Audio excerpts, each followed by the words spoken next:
6 دسمبر 1992 آزاد ہندوستان کی تاریخ کا ایک ایسا بد نصیب دن ہے جو کبھی نہیں بھلایا جا سکتا۔ فسطائی طاقتوں نے براہ راست ہمارے دستور کی بنیادوں پر حملہ کر دیا۔ یہ وہی دن ہے جب ہمارے ملک کے سیکولر اقتدار کی نشانی بابری مسجد زمین بوس کر دی گئی۔ تاریخی مسجد کو تحفظ فراہم کرنے میں حکومت کی ناقابلیت یقیناً ایک دھوکہ ہے۔ 20ویں صدی کی شروعات ہی سے بابری مسجد نے اس طرح کے بے شمار دھوکے اور حملوں کو دیکھا ہے۔ بابری مسجد کی تعمیر 1528 میں بابر کی فوج کے ایک جنرل میر بخی نے کی تھی۔ اسی جگہ پر مندر ہونے کے کوئی تاریخی شہادت موجود نہیں ہے۔ 22 دسمبر 1949 کو شرپسند فرقہ پرستوں کے ایک گروہ نے گورکھ ناتھ مٹھ کے سنت دگ وجے ناتھ کی سرپرستی میں مسجد میں داخل ہو گئے اور رام کی مورتی اندر رکھ دی گئی۔ لوگوں کو یقین دلایا گیا کہ رام کی مورتی مسجد میں معجزانہ طور پر ظاہر ہو گئی۔ ایک مقامی افسر کے نائر جو فرقہ وارانہ فسطائی گروہوں سے تعلق کی بنا پر جانا جاتا تھا، مندر سے مورتیوں کو نکالنے سے انکار کرتا تھا۔ اسی وجہ سے سارے فساد شروع ہوئے۔ حکومت نے حکم نامہ جاری کیا کہ مسجد کے دروازوں پر تالا ڈال دیا جائے اور مسجد میں روزانہ 5 وقت کی نمازیں ادا نہ کی جائیں۔ یہ خوبصورت سفید رنگ کی مسجد بے یار و مددگار ایک کھنڈیر میں بدل گئی۔ 1986 بابری مسجد نے ایک اور دھوکے کا نظارہ کیا جب ضلع جج نے حکم صادر کر دیا کہ مسجد کے دروازے کو پوجا کرنے کے لیے کھول دیے جائیں۔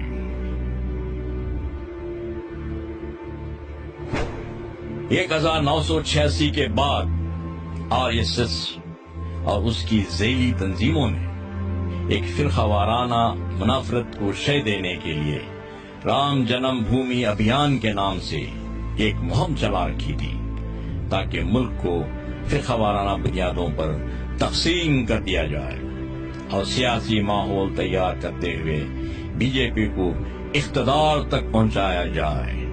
سپٹمبر 1990 میں B J P leader LK Advani نے ایودھیا تک ایک رتھ یاترا شروع کی، جس کے نتیجے میں ملک کے مختلف مقامات پر سینکڑوں مسلم مخالف فسادات ہوئے۔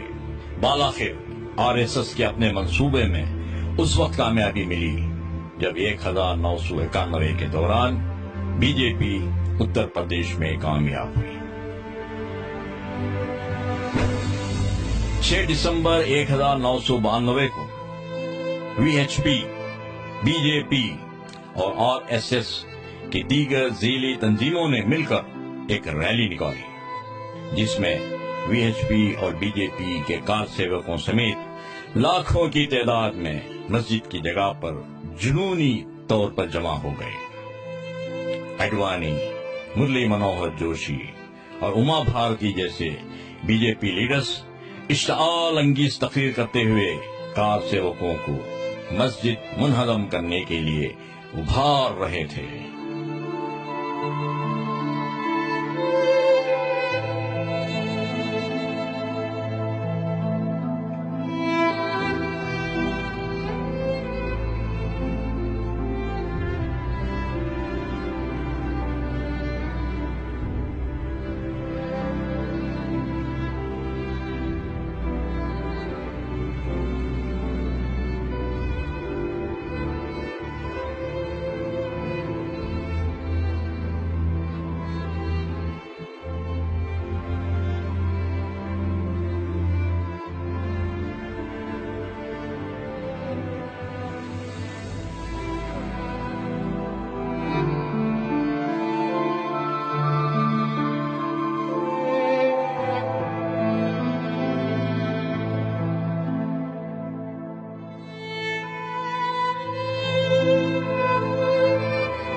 مرکزی حکومت اور پولیس خاموش تماشائی بن کر سارے حالات کا نظارہ کر رہی تھی۔ فیصلہ کن موڑ پر پہنچتے ہوئے کار سیوکوں نے بابری مسجد کے گنبدوں کو مسمار کر دیا اور ایک مندر منتقل کر دی۔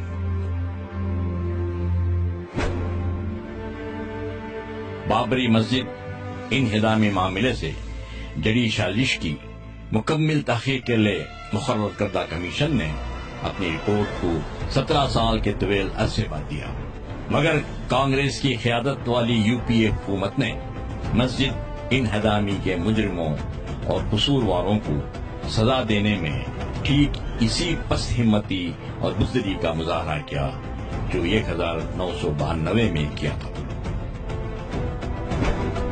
سپٹمبر 2010 کے دوران ایک اور دھوکہ دیا گیا اور اس وقت معاملہ عدلیہ کی طرف سے تھا۔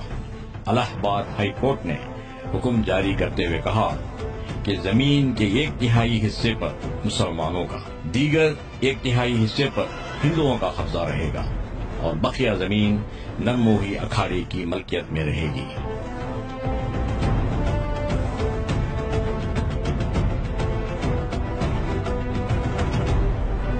اب معاملہ سپریم کورٹ میں موجود ہے۔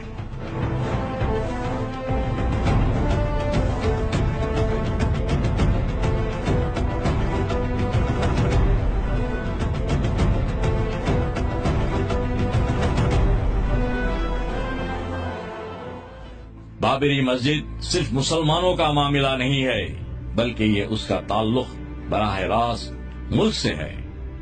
ملک کے ہر ایک شہری سمیت حکومت کا فرض ہے کہ وہ بابری مسجد کو انصاف دلائے۔ فسطائی طاقتوں کی طرف سے یہ کوشش کی جا رہی ہے کہ ہمارے ذہنوں سے بابری مسجد کا تصور ہی نکال دیا جائے۔ آئیے آج ہم ان فرقہ پرست فسطائی طاقتوں کو جواب دیں کہ ہم کبھی بابری مسجد کو نہیں بھول سکتے، کیونکہ ہم خود بابری مسجد ہیں۔ ہندوستان کی عوام انشاءاللہ ضرور بابری مسجد کی دوبارہ تعمیر کرے گی۔